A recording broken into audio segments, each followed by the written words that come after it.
The massive Zephyrian ship hung in the darkness beyond Earth's moon. Commander Kethvar stood before the large viewing screen, watching the blue and green planets slowly turn below. His forearms crossed behind his back as he studied the peaceful world. To him, it looked like easy prey. Report, Kethvar said to his science officer. Lieutenant Zekmor brought up holographic displays showing Earth's surface. Cities glowed like tiny stars across the dark continents.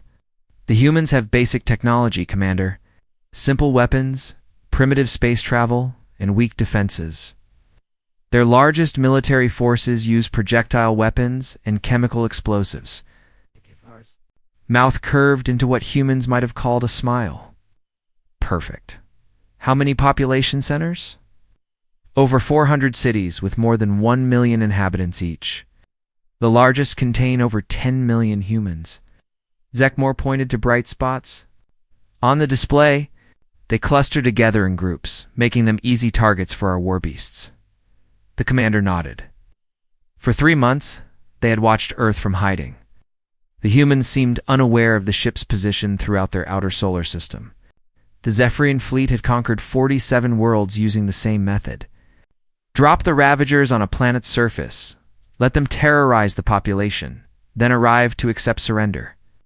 Show me their defensive capabilities again, Kethvar ordered. New images appeared. Human soldiers carried small rifles and rode in metal vehicles. Their aircraft moved slowly compared to Zephyrian technology. Their space presence was almost nothing. A few small stations and occasional rocket launches. They have no shields, no energy weapons, and no real understanding of biological warfare, Zekmor continued. Intelligence suggests they fight mostly among themselves. They have never faced an external threat like our Ravagers. Kethvar walked to another screen, showing the cargo holds. Hundreds of containment pods filled the vast chambers. Each pod held 5 to 10 Ravagers, the perfect killing machines his people had spent centuries developing. The creatures were 12 feet tall, covered in natural armor, and built for hunting. Most importantly, they were smart enough to coordinate attacks, but savage enough to strike fear into any civilized species. The Ravagers have never failed us, Kethvar said with pride. No species has ever found a way to fight them effectively.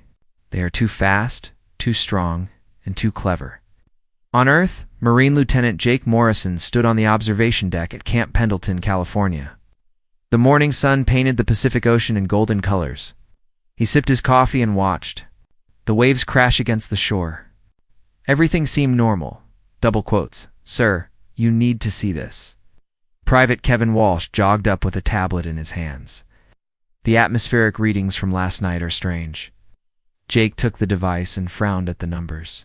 Radiation levels had spiked.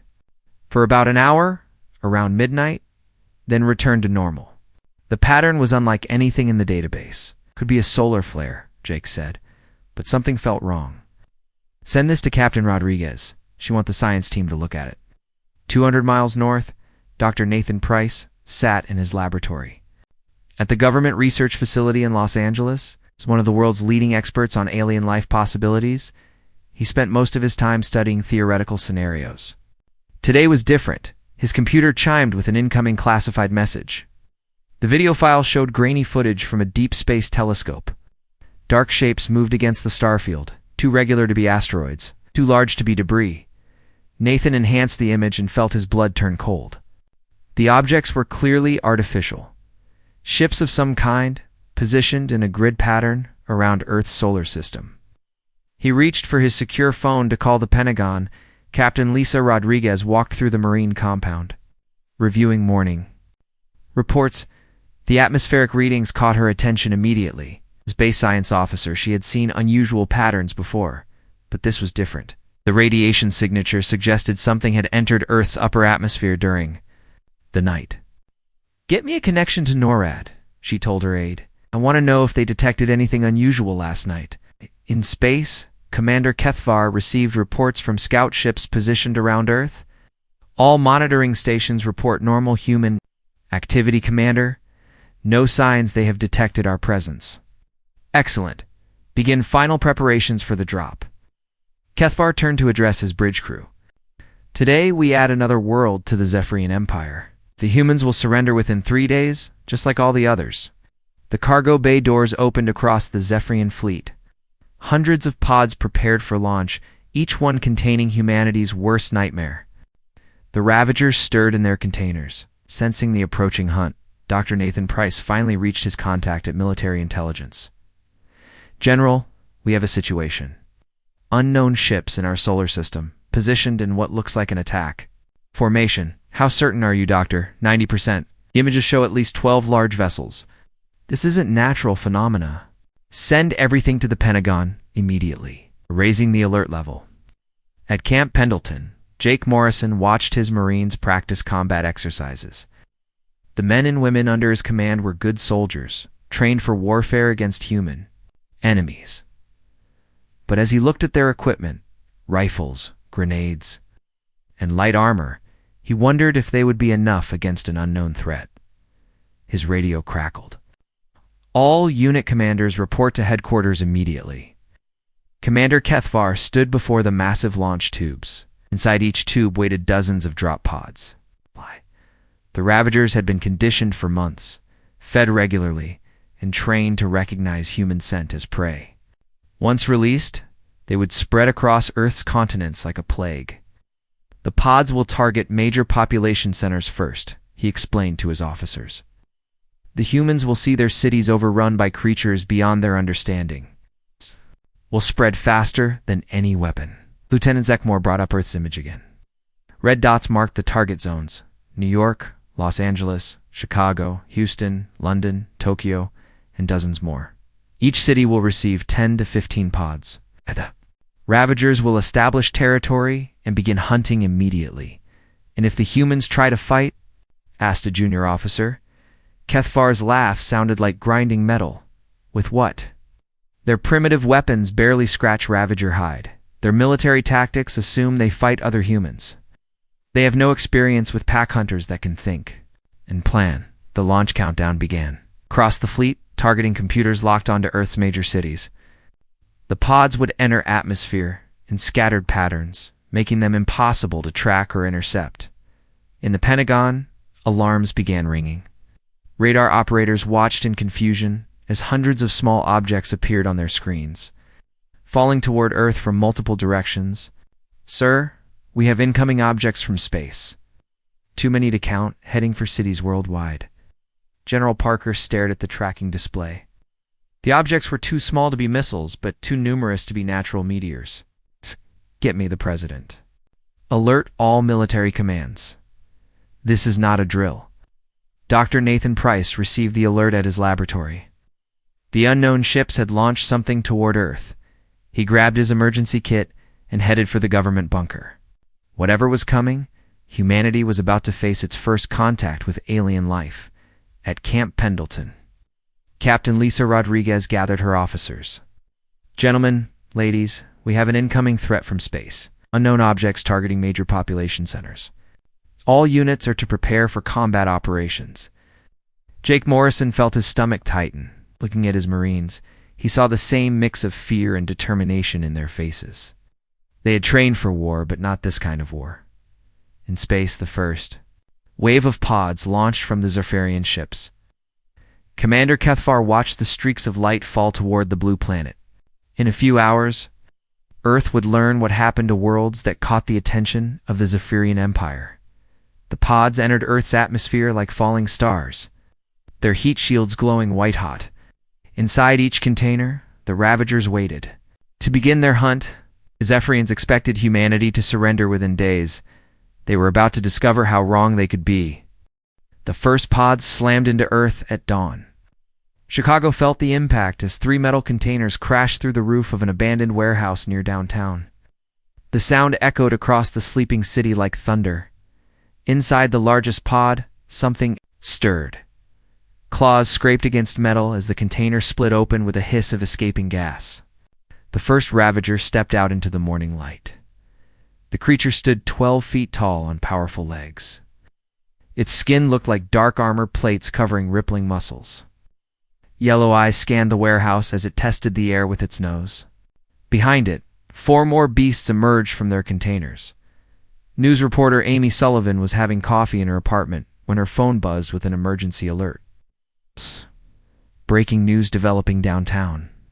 Multiple impacts reported near the industrial district. She grabbed her camera crew and rushed toward the scene. Amy had covered earthquakes and building collapses before, but the destruction she found made no sense. The warehouse roof had holes punched straight through it, and strange metal debris lay scattered around the building. "Are you getting this?" she whispered to her cameraman as they approached the warehouse. "Those aren't normal meteorites." The first scream came from 2 blocks away, then another, and another. Police cars raced past them with sirens wailing. Amy followed the sound of chaos into the heart of Chicago's morning rush hour. What she found there would change everything humans thought they knew about being alone in the universe. Ravager crouched over an overturned car in the middle of State Street. Traffic had stopped in all directions as people abandoned their vehicles and ran. The creature raised its head and roared, a sound that mixed anger with something that almost sounded like joy. "Dear God," Amy breathed, raising her microphone. This is Amy Sullivan reporting live from downtown Chicago, where some kind of creature is attacking civilians. The animal appears to be 12 feet tall, with armor-like skin and massive claws. Ravager spotted her news van and began moving toward them. Amy's camera operator kept filming, even as his hands shook. The beast moved with terrible grace, each step covering yards of ground. Police arrived and opened fire with their handguns. The bullets bounced off the creature's hide like raindrops. The Ravager paused, tilted its head as if curious about the noise, then continued its approach. "Drive," Amy told her cameraman. "Drive now." 300 miles south? Marine Lieutenant Jake Morrison was leading morning exercises when the emergency alert came through every radio on base. He listened in growing disbelief as reports flooded in from cities across America and around the world. "Sir, you need to see this." Private Kevin Walsh held up his phone showing a live news feed from New York. Another creature, identical to the one in Chicago, was tearing through Times Square. Jake watched the footage with ice forming in his stomach. The beast moved too fast for the cameras to follow clearly, but he could see enough. These things were not from Earth. "All units, full combat load," he ordered. "Whatever these things are, we're going to stop them." Captain Lisa Rodriguez burst into the briefing room where Jake was organizing his Marines. "Morrison, get your people ready. We have confirmed drops in San Diego, Los Angeles, and San Francisco. Something big landed about 30 miles from here." "How many casualties?" Jake asked. "Unknown. Communications are breaking down in the affected areas." Lisa pulled up satellite images on the main screen. Each impact site released multiple creatures. They appear to be spreading out from the landing zones. Dr. Nathan Price sat in the government bunker, watching feeds from around the world. The creatures were appearing everywhere: London, Tokyo, Sydney, Moscow. Each beast looked identical, as if they had been designed rather than evolved. "They're biological weapons," he told the Joint Chiefs over video conference. "This is an invasion using living creatures instead of machines. Can our weapons stop them?" asked General Parker. Nathan studied the footage of military units engaging the beasts. Tank shells seemed to slow them down, but not kill them. Infantry weapons were almost useless.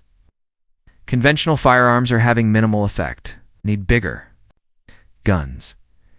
In Chicago, Amy Sullivan continued her broadcast from a safe distance. The Ravager had lost interest in her van and was now stalking through the financial district. Behind it, the other creatures from the same pod spread out across the city. "The creatures appear to be hunting," she reported. "They move with purpose and seem to be coordinating their attacks. This is not random animal behavior." One of the beasts paused near a group of children who had been walking to school. Instead, the Ravager sniffed the air around the kids, made a sound that almost resembled a whine, then moved away without harming them. "Did you see that?" Amy asked her cameraman. "Could have attacked those children, but didn't. Why would it?" "Predator, ignore easy prey." Near San Diego, Jake Morrison's unit reached the crash site. 3 pods had landed in a valley between 2 hills. The containers were empty, but massive claw marks in the ground showed which direction the creatures had gone.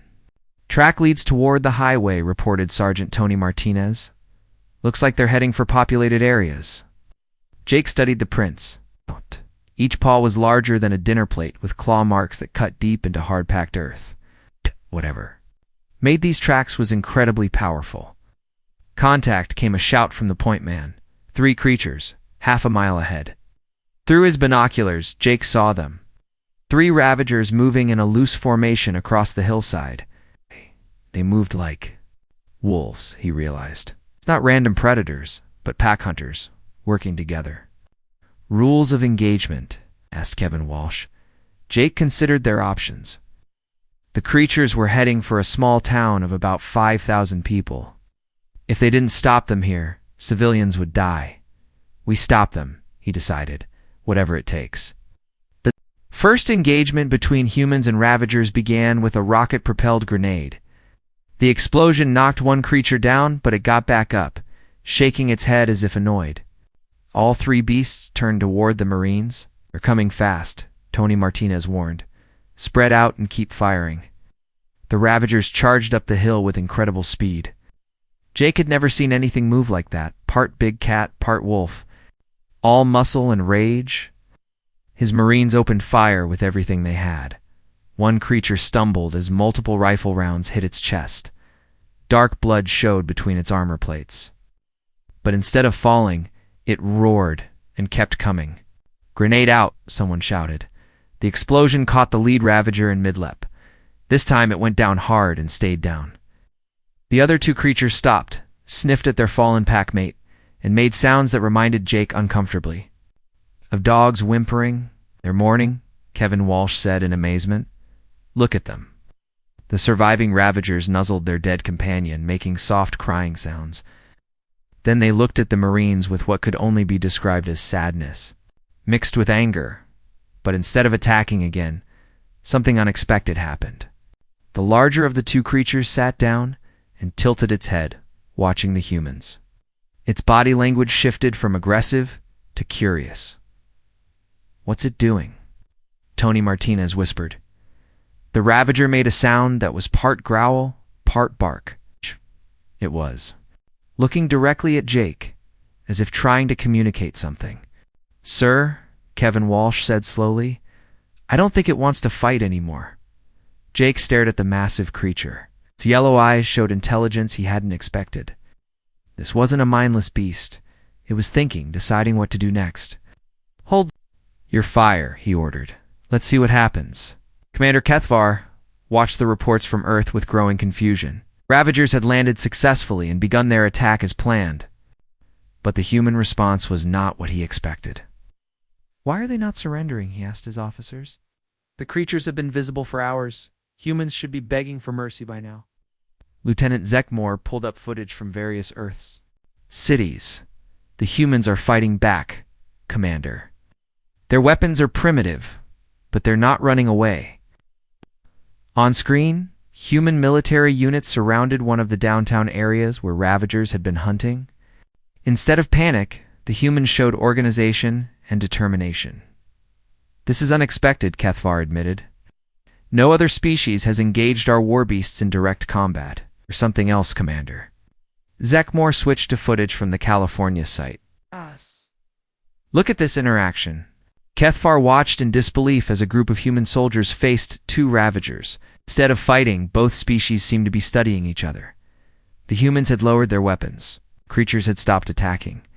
"Impossible," he breathed. "Ravagers don't hesitate. They hunt until the prey surrenders or dies." "Perhaps these humans are different from other species we've conquered," suggested his science officer. Kethvar felt the first touch of doubt. In 47 previous invasions, the sight of ravagers had sent entire populations into helpless panic. Earth should have surrendered by now. Instead, the humans were fighting back. And somehow, they were communicating with his perfect weapons. Back in California, Jake Morrison made a decision that would change the course of the war. He took off his helmet and stepped forward, showing his face to the watching ravager. "Easy," he said in the same tone he used with nervous dogs. "We don't want to hurt you." The video went viral within hours. Jake Morrison's helmet camera had captured the moment when he first touched the Ravager's nose. The footage showed the massive creature's reaction, its aggressive posture melting away as it sniffed his hand. Like a curious dog, Dr. Nathan Price watched the recording for the 10th time in his secure laboratory. As a scientist, he should have been terrified by the alien beasts. Instead, he felt fascinated. The creature's behavior reminded him of something he had studied for years. "Rebecca, you need to see this," he called to Dr. Rebecca Stone, the animal behaviorist working with him. "Tell me what you see in this footage." Rebecca leaned over his shoulder and watched Jake's encounter. Her eyes widened as she saw the Ravager's body language change. "Pack behavior," she said immediately. "Look at how it approaches. Ears forward, head lowered slightly. It's showing curiosity, not aggression. Exactly what I thought. These creatures aren't just weapons. They're social animals." In Chicago, Amy Sullivan was still broadcasting live from the streets. The situation had changed dramatically since morning.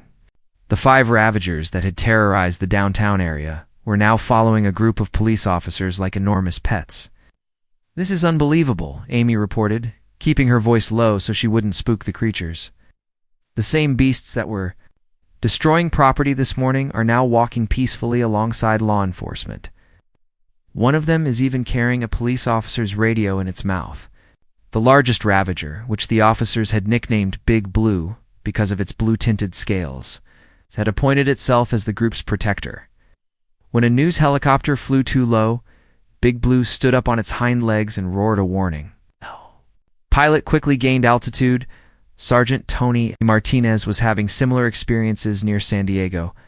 After Jake's breakthrough with the first creature, Tony's unit had made contact with 3 more Ravagers. The beasts seemed genuinely happy to have human company.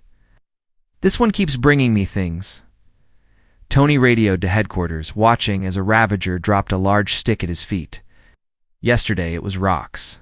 Today it's sticks. I think it wants to play fetch." "Did you just say the alien war beast wants to play fetch?" came the disbelieving reply. "That's exactly what I'm saying." Tony picked up the stick and threw it. The Ravager bounded after it with obvious joy, its massive frame moving with surprising grace. "It's like having a 12-foot-tall dog." News spread through social media faster than any official government announcement. Videos appeared from around the world showing similar interactions. In London, a Ravager had taken up residence outside a children's hospital and refused to let anyone approach the building who didn't work there. In Tokyo, 3 creatures were helping construction workers clear debris from their landing site. But the most remarkable footage came from Montana. Rancher Bill Carter had discovered 3 Ravagers on his property. It's not destroying anything, but actually protecting his cattle from a pack of wolves. "Found them this morning, standing between my herd and a wolf pack." Bill explained to the news crew that had driven out to interview him. "The wolves took one look at these things and ran. Haven't seen hide nor hair of them since." The 3 Ravagers had made themselves at home on Bill's ranch. They followed him during his daily rounds, helped herd the cattle, and even seemed to understand basic commands. "Watch this," Bill said, turning to the largest creature. "Sit." The Ravager immediately sat down, its tail wagging like a massive dog. "Stay." Bill walked 50 feet away. The creature remained perfectly still until he whistled, then bounded over to him with clear excitement.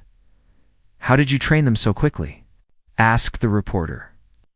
"Didn't train them," Bill replied, scratching behind the Ravager's ear-like projections. "They just seemed to understand. Smart as any dog I've ever had, maybe smarter." Dr. Rebecca Stone was contacted by the Pentagon within hours of Bill's interview airing. Military leaders wanted to understand what was happening to their alien invasion. In the wild, pack animals will adopt orphaned members of other species if they show the right social signals. Instincts, and humans are accidentally triggering those instincts. We're treating them like we would treat dogs or wolves. They're responding accordingly. "But they're weapons," protested Admiral Chen. "Built to kill." "Built by someone who didn't understand what they were creating," Rebecca countered. "You can design a creature to be aggressive, but if you give it pack social structure." Lisa Rodriguez had been tasked with developing official protocols for human Ravager interactions. Her pilot program at Camp Pendleton was showing remarkable results. She watched as Marine Kevin Walsh worked with a Ravager that had been assigned to his unit. The creature, nicknamed Sergeant Claus by the Marines, had learned to respond to basic military commands. "Formation," Kevin called out. Sergeant Claus immediately moved to field. When Kevin stopped, the Ravager stopped. When Kevin turned, it turned with him. "How long did this take to teach?" Lisa asked. "About 2 hours," Kevin replied. "It's like Sergeant Claus was waiting for someone to show him what to do. He picks up new commands faster than most human recruits." The success stories were spreading, but not everyone was convinced. In Washington, heated debates raged about whether humans should be cooperating with alien invaders. "Their weapons," argued Secretary of Defense Johnson, "this could be part of their invasion strategy. Can make us trust them, then attack when we're vulnerable." Double quotes, Dr. Nathan Price disagreed. "With respect, if this was strategy, it's the worst. Military planning in galactic history. These creatures could have wiped out major population centers by now. Instead, they're playing fetch and herding cattle." The debate was settled by an unexpected source. Amy Sullivan's news team had been following Big Blue and the Chicago police for 3 days when they witnessed something that changed everything. A building collapsed, trapped to construction workers under debris. Get close, because the unstable structure might fall further. Big Blue didn't hesitate. The massive Ravager moved carefully into the danger zone. Working with delicate precision despite its size, Big Blue freed both workers and carried them to safety. The creature risked its own life to save humans it had never met, Amy reported with tears in her eyes. "This isn't the behavior of a weapon. This is the behavior of a hero." Footage of Big Blue's rescue mission played on every news channel worldwide. Public opinion shifted dramatically overnight. Protests demanding protection for the Ravagers began in major cities. Commander Kethvar watched the Earth broadcasts with growing horror. His perfect weapons had become humanity's protectors. The invasion that should have taken 3 days was turning into a complete disaster. How was this possible? The Ravagers were conditioned to hunt humans, not protect them. "The pack-bonding instincts are stronger than the hunting conditioning," his chief scientist reported. "The humans are activating behavioral patterns we didn't know existed. Solitary hunters with no pack instincts. They will complete the mission." "Sir, the Apex units are dangerous even to us. They're designed to be completely unsocial." "Perfect. Deploy them immediately." On Earth, Jake Morrison had been promoted to head the new Human Ravager Integration Program. His creature, now called Charlie by the base personnel, had become something of a celebrity. The two worked together training other human Ravager teams. "The key is respect," Jake explained to a group of new handlers. "Don't try to dominate them. These aren't pets or tools, they're partners." Charlie demonstrated by performing a series of complex maneuvers that combined human tactical planning with Ravager physical capabilities. The result was a fighting team more effective than either species could be alone. "Sir," one of the trainees asked, "what happens if more of them arrive?" Jake looked at Charlie, who was watching the sky with a concerned expression. "The Ravager's enhanced senses could detect things humans missed. Then we'll make friends with them too," Jake said confidently. But Charlie's worried whine suggested that the next wave might not be as easy to befriend in space. The Apex Ravager pods began their descent toward Earth. These creatures were twice the size of regular Ravagers, completely antisocial, designed to kill anything that moved. Commander Kethvar was certain that this time humanity would learn what it meant to face a real weapon. He had no idea that humans had an answer for antisocial creatures too.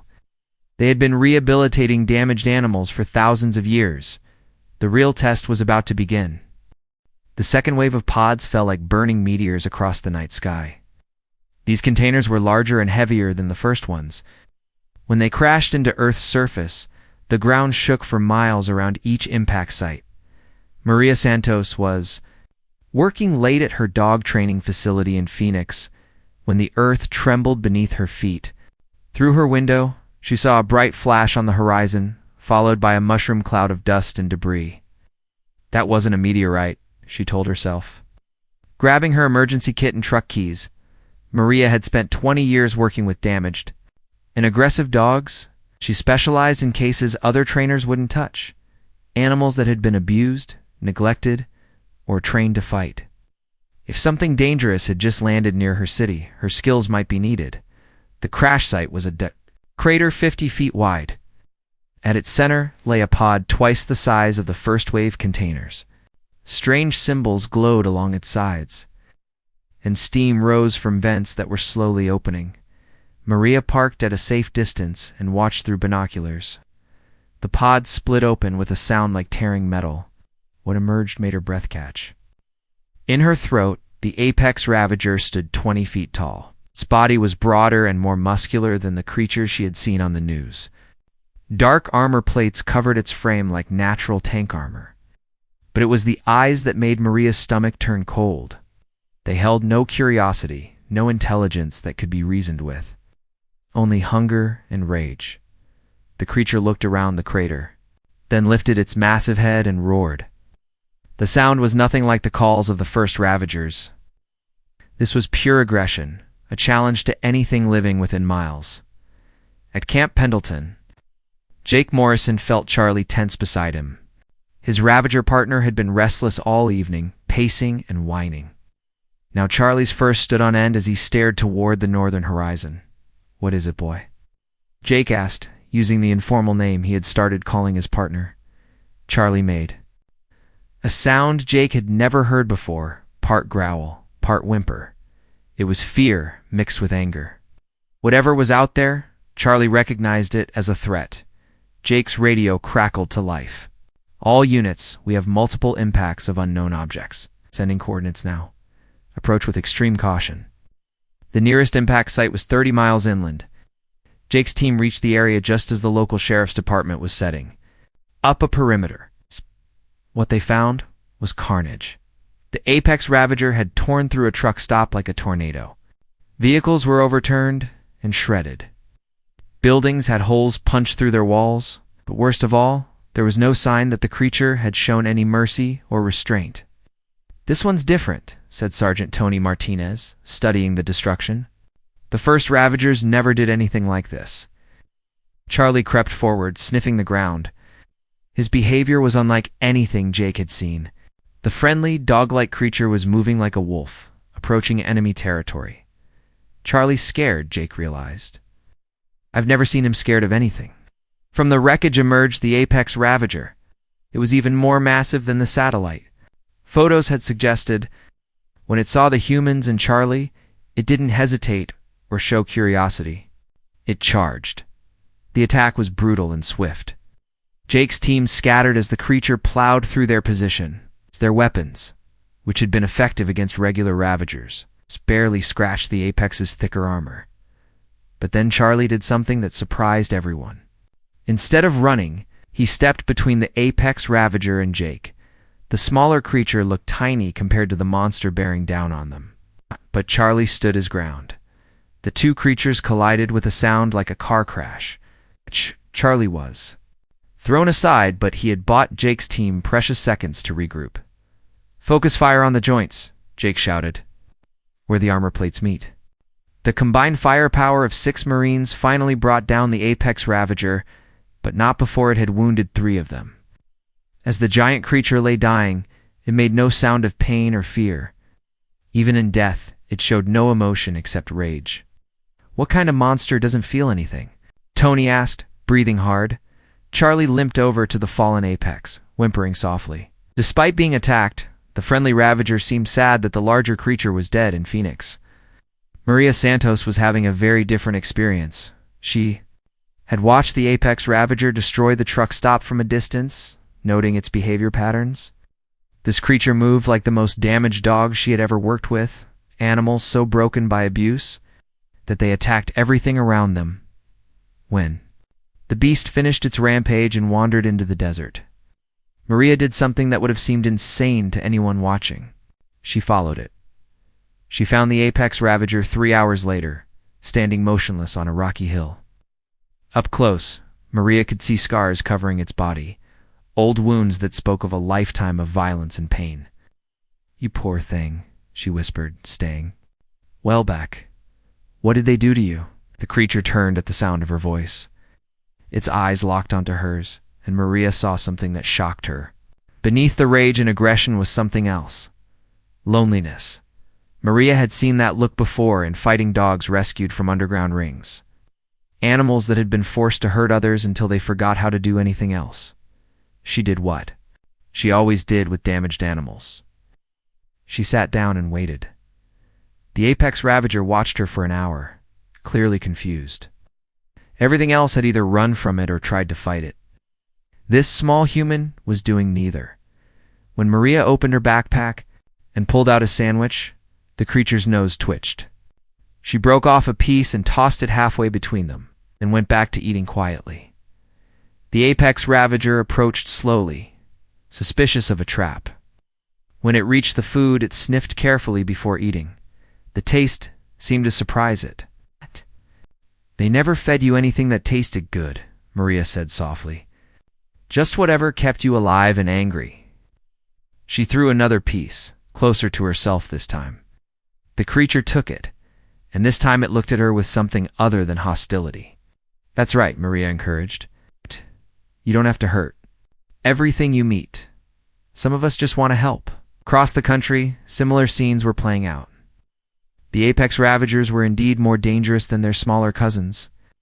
But humans were discovering something the aliens hadn't expected. Earth's people had experience with damaged, aggressive animals. In New York, a veterinarian named Dr. Carl Davis was using the same techniques he employed with traumatized rescue animals.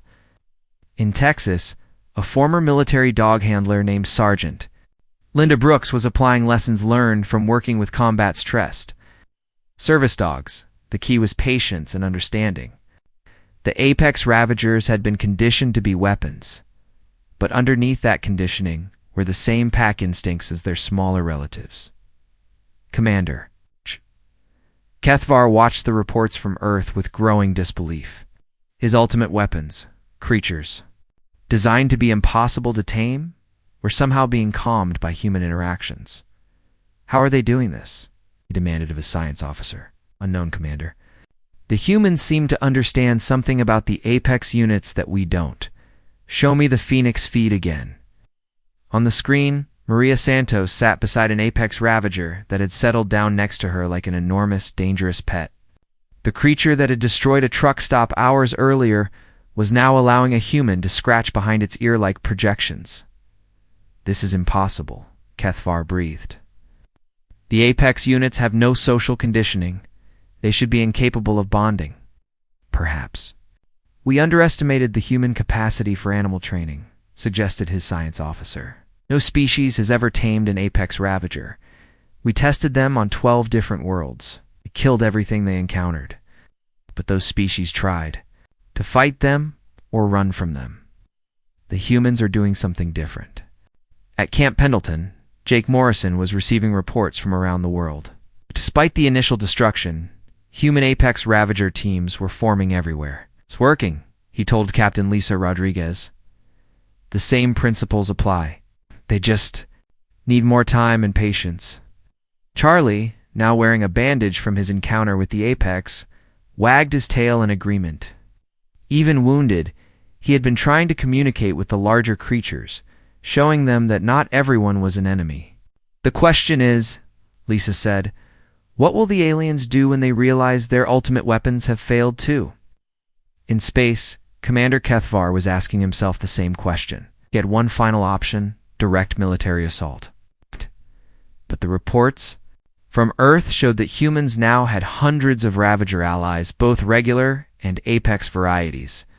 "Prepare the invasion fleet," he ordered reluctantly. "We'll take the planet by force."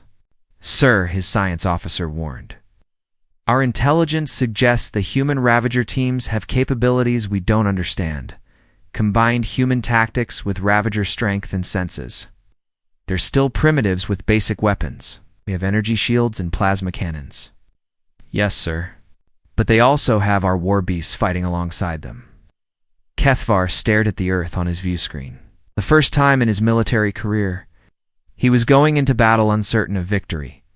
On Earth, Maria Santos slept peacefully beside her new apex companion. The creature she had named Titan kept watch through the night, protecting the human who had shown him that gentleness was possible around the world. Humans and Ravagers prepared for whatever came next. The Zephyrian invasion fleet descended from space like falling stars. Hundreds of ships broke through Earth's atmosphere, their hulls glowing from the heat of entry. Commander Kethvar led the assault from his flagship, determined to finish what his war beasts had failed to accomplish. All units begin planetary bombardment, he ordered. Target military installations first, then major population centers. But as the alien ships approached their targets, they encountered something unprecedented in galactic warfare. Human military units weren't running or hiding. They were advancing to meet the invasion, and they weren't alone. Jake Morrison stood on a hill overlooking Nevada's desert, watching the alien fleet approach. Beside him, Charlie growled low in his throat, ready for battle. Round them, 200 Marines prepared for the fight of their lives. But they weren't facing it with just human weapons. 50 Ravagers and 12 Apex units had volunteered to join the defense. The creatures understood that their former masters were coming, and they had chosen their side. Remember, Jake called to his mixed unit, "We fight as one. Humans provide tactics and heavy weapons. Ravagers provide speed and close combat. Together we're stronger than anything they can throw at us." Charlie roared in agreement, and the sound was echoed by dozens of other Ravagers across the battlefield. The first Sefarian dropships landed in the desert, disgorging alien soldiers in powered armor. They moved in perfect formation, advancing with energy weapons that could punch through tank armor. "Contact," Jake radioed. "Alien ground forces 200 meters and closing." The battle began with an exchange of fire that lit up the desert. Zephyrian energy beams met human bullets and explosives. For a moment, it seemed like a conventional firefight between two armies. Then the Ravagers charged. The aliens had never seen their war beasts fight alongside another species. Charlie and his pack moved like living missiles, using their enhanced senses to dodge energy blasts while closing to melee range. Behind them, human soldiers provided covering fire and tactical support. "Impossible, Commander," Kethvar breathed, watching the battle through his ship's sensors. "The Ravagers are fighting against us." "They're coordinating with the humans," reported his tactical officer. "The combined effectiveness is beyond our projections." The Zephyrian squad took cover behind their damaged dropship, trying to call for air support. They never saw the Apex Ravager approaching from their blind spot. Maria Santos had trained Titan. While the massive creature moved with surprising stealth for something so large, when Titan struck, the alien squad scattered. But instead of pursuing them, the Apex Ravager held position, allowing Maria and her human team to advance safely. "Boy, Titan," Maria called, scratching behind his ear projections. The sight of a human showing affection to an Apex Ravager demoralized the nearby alien soldiers more than any weapon could have. In Chicago, Amy Sullivan was broadcasting live from the front lines. Big Blue and the police force had turned the city into a fortress, with Ravagers and humans working together to coordinate defenses. "The creatures that once terrorized our streets are now our protectors," Amy reported as energy blasts lit up the sky behind her. "They know this city, they know its people, and they're fighting to defend both." Big Blue himself was leading a group of Ravagers through the subway tunnels, using their knowledge of the underground to outflank alien positions. When they emerged behind enemy lines, the Zephyrians found themselves caught between human defenders and their own former weapons. Dr. Nathan Price watched the battle from the government bunker, analyzing combat data in real time. The numbers were incredible. Humana Ravager teams were achieving casualty ratios that should have been impossible. "They're sharing sensory information," he told the Joint Chiefs. "The Ravagers can smell and hear things humans can't. Humans can plan and strategize in ways the Ravagers can't. Together, they're covering each other's weaknesses." "Can we win this?" asked General Parker. Nathan looked at the tactical displays, showing battles raging around the world, not just winning individual fights, or winning hearts and minds. Every alien soldier who sees a Ravager protecting humans is questioning everything they were told about this invasion. He was right. Across the globe, Zephyrian troops were surrendering rather than fight their own war beasts. In London, an entire alien company laid down their weapons when they saw Ravagers gently helping human children evacuate a damaged building. Commander Kethvar realized his invasion was collapsing. Not from military defeat, but from something he had never encountered. In 47 previous conquests, moral confusion among his own troops. "Sir," his communication officer reported, "we're receiving surrender requests from 12 ground units. They're refusing to fight the Ravagers." "Refuse all surrenders," Kethvar ordered angrily. "Any unit that won't fight will be considered traitors." But his science officer stepped forward with troubling news. "Commander, we need to withdraw. The human Ravager teams have captured 3 of our supply ships. They're using Ravager bioelectric abilities to override our technology." Dr. Rebecca Stone had made the discovery while studying captured alien equipment.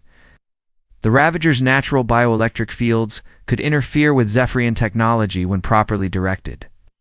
It's like they were designed to be compatible with alien systems, she explained to Jake Morrison during a brief lull in the fighting. "Charlie, try touching this control panel." Charlie placed his paw on the alien device. Immediately, the screens flickered and changed, showing information in symbols the Ravagers seemed to understand. They can read their master's technology, Jake realized. "Charlie, can you turn off their shields?" Charlie studied the controls for a moment, then pressed a sequence of symbols. Across the battlefield, the energy shields protecting a Zephyrian position flickered and died. "Outstanding," Jake grinned. "Pass this to all units." Ow! "Our partners know how to shut down alien defenses." Ow! The tide of battle turned completely. Ravagers guided human forces to alien weak points while using their bioelectric abilities to disable enemy equipment. What had begun as an invasion became a rout. Commander Kethvar watched his fleet being systematically defeated by an enemy that included his own weapons. When a group of surrendering Zephyrian soldiers was escorted to safety by gentle Ravagers, he finally understood the magnitude of his mistake. "How could we have been so wrong about these creatures?" he asked his science officer. "We saw them as weapons, Commander. The humans saw them as beings capable of choice and loyalty." "They were. Right. Incoming transmission from the human government," reported the communications officer. On screen, human diplomat appeared alongside Dr. Nathan Price, an irregular Ravager. The creature sat calmly beside the humans, clearly comfortable in their presence. "Commander Kethvar," the diplomat began, "we're prepared to discuss terms for ending this conflict. But first, you need to understand something. Your war beasts have chosen to become our allies. They're not property to be reclaimed. They're individuals with the right to decide their own futures." Behind the diplomat, the Ravager nodded as if agreeing with the statement. Kethvar felt his worldview crumbling. "You want us to negotiate with our own weapons? We want you to negotiate with our friends?" Dr. Nathan Price corrected. "The Ravagers have told us things about your empire. How you've used biological weapons to conquer dozens of worlds. Ends now." "What are your terms?" Kethvar asked, defeated. "Complete withdrawal from Earth's solar system. Turn any biological weapons to their homeworlds. Most importantly, no more using living creatures as weapons of war." The Ravager beside the humans made a sound that their translators rendered as agreement. 6 months later, Jake Morrison stood in the same Nevada desert where the final battle had been fought. Charlie was playing with a group of young Ravagers, offspring of the original invasion force who had been born free on Earth. "Hard to believe it all started with war," Jake said to Maria Santos, who was visiting with Titan. "Not war," Maria corrected, watching the young Ravagers tumble around like oversized puppies. "Misunderstanding. The aliens thought they were dropping weapons. They were actually delivering new family members." Amy Sullivan was there too, filming a documentary about the first year of human Ravager cooperation. Big Blue had become something of a celebrity, starring in children's shows and helping with disaster relief. "The galaxy learned an important lesson," Amy said into her camera. "Humans don't see other species as weapons or tools. We see them as potential friends, family, and partners. Sometimes the most powerful force in the universe isn't technology or strength. It's the simple desire to care for another living being. Charlie barked happily and bounded over to Jake, carrying a stick nearly as large as a tree branch. Some things never changed, no matter what planet you were from, in space. The former Zephyrion warships now served as rescue vessels, helping to return enslaved creatures to their home worlds. The crews had learned to work alongside Ravagers, who volunteered to help their former victims. Commander Kethvar, now working as a rehabilitation specialist, watched a group of damaged war beasts slowly learning to trust again. The humans had taught him that strength came not from domination, but from compassion. Earth had faced its first alien invasion and emerged not as conquerors, but as teachers.